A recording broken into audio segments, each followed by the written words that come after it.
ما با خاکمون یکی شدیم، تو قلبمون ایرانه. هر کی دشمنی کنه جوابش یه طوفانه.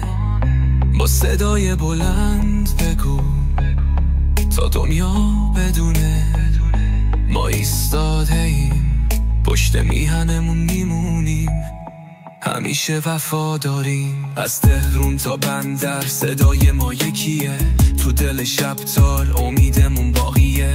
دشمنی با ما بدون اشتباهه، چون ریشه هامون تو تاریخ محکم و پا به گاهه. هی اسرائیل اینو بفهم ما نمیلرزیم، با هر تحریم جدید ما قوی تر میشیم. نمیفروشم غرورم رو واسه دلار و دروغ، ما ملت غیرتیم نه سر فروغ.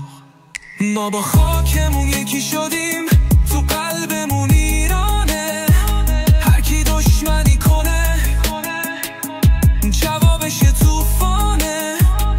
با صدای بلند بگو تا دنیا بدونه ما ایستاده ایم، پشت میهنمون میمونیم، همیشه وفاداریم. مادرامون گریه کردن ولی دست نکشیدن، پدرها جنگیدن واسه خاک عقب رفتن.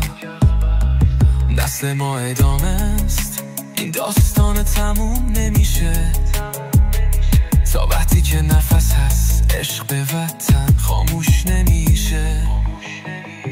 با علم، با هنر، با قلم یا با تفنگ ما میسازیم فردا رو، حتی اگه باشه جنگ. ما نمیترسیم چون ایمان تو رگامه، هر ایرانی یه سربازه. وقتی حرف وطن میاد میره تا ته ماجرا.